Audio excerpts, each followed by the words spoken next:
ایک بلی کی در رسول صلی اللہ علیہ وسلم سے محبت کا واقعہ۔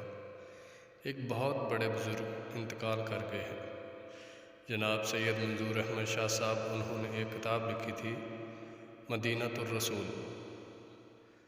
اس میں حضرت لکھتے ہیں، میں ایک بار حج کرنے کے لیے آیا تو پاکستان سے ایک سیاسی بندہ بھی حج کرنے کے لیے آیا۔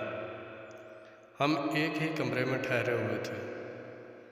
شاہ صاحب لکھتے ہیں کہ ہم نے دروازہ کھولا تو ایک بلی اندر آ گئی، تو ہم نے بڑی محبت کی کہ یہ شہر رسول اللہ صلی اللہ علیہ وسلم کی بلی ہے۔ کہتے ہیں کہ اس وقت روٹی تھی، ہم نے پیش کی تو اس نے بھی قبول کر لی۔ اگلے روز پھر آئی، تیسرے روز پھر آئی تو ہم نے ایک قدم آگے بڑھایا اور مارکیٹ میں بلیوں کے لیے جو خاص پروڈکٹ خوراک بنی ہے ہم وہ خرید لائے۔ جب بھی بلی آتی ہم وہ خوراک اسے کھلاتے رہتے۔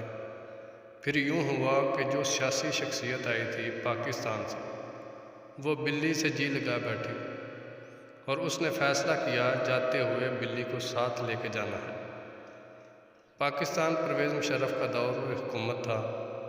اجازت لی، سعودی حکومت سے اجازت لی، PIA سے کاغذی کارروائی مکمل کروائی۔ بلی کے لیے بہت خوبصورت پنجرہ تیار کروایا گیا۔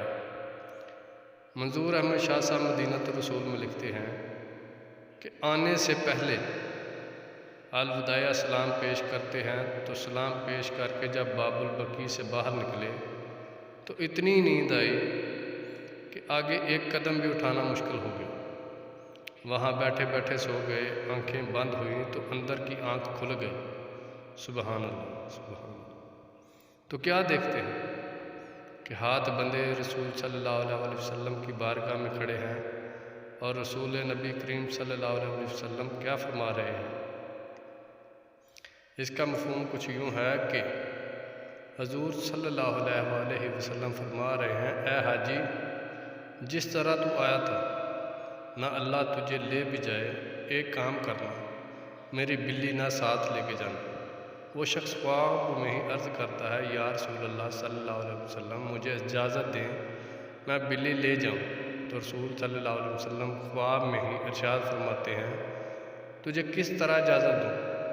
3 راتیں گزر گئی ہیں، بلی ساری رات باہر بیٹھی روتی رہتی ہے اور ساتھ عرض کرتی ہے، اے اللہ کے پیارے رسول صلی اللہ علیہ وسلم بچا لیں مجھے، مدینہ چھوٹ رہا ہے، میں آپ کا مدینہ چھوڑ کر، آپ کا در چھوڑ کر نہیں جانا چاہتی۔